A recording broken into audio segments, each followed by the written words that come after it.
પાલ વિસ્તારમાં આવેલી હોટલમાં એડવોકેટ પત્નીની હત્યા કરનાર પતિની ધરપકડ કરાઈ છે। બંને વચ્ચે લગ્ન અગાઉ પ્રેમ હતો। લગ્નના 1.5 વર્ષમાં માથાકૂટ વધારે થતી હોવાથી હત્યા કરી નાખી હતી। સુરતમાં થોડા દિવસો અગાઉ એક મહિલાની હત્યા થઈ હોવાનું સામે આવ્યું હતું। હોટલમાં એડવોકેટ મહિલાની હત્યા થઈ હતી। જો કે આ હત્યા કોઈ બીજાએ નહીં પરંતુ તેના જ પતિએ કરી હોવાનું સામે આવ્યું હતું। પતિએ હત્યા કર્યા બાદ પોતે પણ ઊંઘની ડોલો નામની દવા ખાઈને આપઘાત કર્યો હોવાની અને સારવાર માટે હોસ્પિટલમાં ખસેડવામાં આવ્યો હતો, જેને હોસ્પિટલમાંથી રજા આપતા પોલીસે આરોપીની ધરપકડ કરી હતી। પાલ વિસ્તારમાં આવેલી હોટલમાં પત્નીની હત્યા કરનાર પતિની ધરપકડ કરાઈ છે। પતિએ પત્નીની હત્યા કર્યા બાદ 24 કલાક લાશ પાસે જ ભાનમાં અને બેભાન હાલતમાં પડ્યો હતો। ધ બુલ ગ્રુપ હોટલમાં મહિલાની ઘાતકી હત્યા કરવામાં આવી હતી। મહિલા વકીલાતનો અને તેનો પતિ સીએના અભ્યાસની સાથે વ્યવસાય સાથે સંકળાયેલ હતો।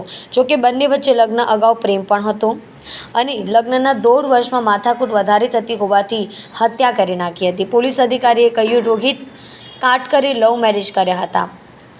અણબનાવ હોવાથી છૂટા થયા અને ભેગા પણ થયા હતા। બંને વચ્ચે મનદુખ ચાલુ હતું। બંને હોટલમાં ગયા હતા, મનદુખ ભૂલાવા ગયા હતા, ફર્યા, ત્યારબાદ હોટલમાં ગયા। ત્યાં મનદુખ થતાં રોહિતે ચપ્પુ સાથે રાખ્યું અને બોલાચાલી થતાં પેટના ભાગે મારી દીધું હતું। ત્યારબાદ રોહિતે ડોલો નામની 45 ગોળીઓ ખાઈ લીધી હતી। સાથે જ ઊંઘની ગોળીઓ પણ રાત્રે લેતા બેભાન થઈ ગયો હતો। ત્યારબાદ તે ભાનમાં આવીને સવારે પોલીસ ચોકી ગયો હતો। 1.5 વર્ષ અગાઉ તેણે લગ્ન કર્યા હતા। રોહિતે આપઘાતનો પ્રયાસ કર્યો હોવાની સારવાર માટે દાખલ થયો હતો। હાલ હોસ્પિટલમાંથી રોહિતને રજા મળતા તેની ધરપકડ કરી લેવામાં આવી છે। બેન છે એનું મર્ડર થયેલું છે। એનામાં આરોપી તરીકે રોહિત કાટકર કરીને છે। એ એના હાથે લવ મેરેજ કરેલું હતું અને બંને પતિ પત્ની તરીકે છેલ્લા 1.5 વર્ષથી હતા। એમના વચ્ચે ડિવોર્સ પણ થયા, પછી પાછા સાથે બી થયા। એટલે બંનેના વચ્ચે થોડુંક મનદુખ તો હતું જ અને બંને લવ મેરેજ હોય એટલે બંનેના કુટુંબમાં બી એકબીજાને સાચવવાની કોશિશ કરેલી, પરંતુ એ લોકો અવારનવાર એમના વચ્ચે મનદુખ રહેતું હતું બંને પતિ પત્ની વચ્ચે।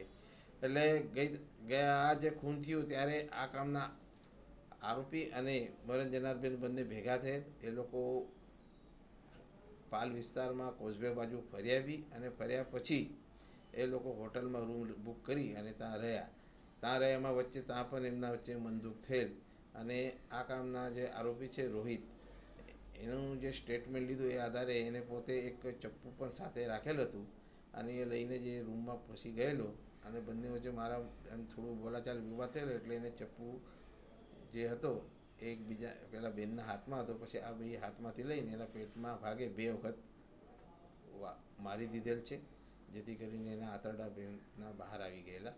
ત્યારબાદ શરીરના બીજા ભાગે પણ ઈજાના નિશાન થયેલ છે, જેથી એ બેનનું ખૂન થયું। પછી આને થોડું લાગી આવતા એને ડોલો નામની ગોળીઓ આવે છે એ 45 જેવી સવારે લઈ લીધેલી। એના પહેલાં એના કહેવા મુજબ એને ઊંઘની ગોળીઓ પણ લઈ લીધેલી રાત્રે, એટલે બેભાન થઈ અને રૂમમાં જ પડી રહેલો। ત્યારબાદ સવારે ઉઠી ફરીથી એને પેલી ડોલો ગોળીઓ લઈ અને પાછો બેભાન થઈ અને હોટલના રૂમમાં ટબ હતો એમાં પડી રહેલો એવું જણાવ્યું। ત્યારબાદ એ સાંજે 4 વાગે ઉઠી થોડું બેભાન થઈ અને બહાર નીકળી ગયેલ। ત્યારબાદ આરોપી અડાજણ પોલીસ ચોકી ઉપર બી ગયેલો। એ દરમિયાન એના ઘરવાળાએ એની મિસિંગ કમ્પ્લેન બાબતે બી પોલીસ સ્ટેશન અડાજણમાં જાણ કરેલી। એ દરમિયાન આ આરોપી બી આવી હતો। પછી પોલીસને જાણવા મળેલ કે આ પ્રકારનો બનાવ બનેલો છે, જેથી પોલીસ હોટલ પર જઈ અને પોલીસે ખૂનનો ગુનો દાખલ કરેલ છે। આરોપી પોતે અત્યારે સીએની અભ્યાસ કરે છે અને જે મરણ જનાર બેન હતા એ એડવોકેટ હતા। આ બંનેના વચ્ચે કેટલા ટાઈમથી સંબંધ છે? 1.5 વર્ષથી એ લોકો લગ્ન થયેલ હતું। અગાઉ પણ એમનું પ્રેમ હતો જ, પણ પછી એમને 1.5 વર્ષ પહેલાં 2022ના ડિસેમ્બર મહિનામાં એમને લવ મેરેજ કરેલા।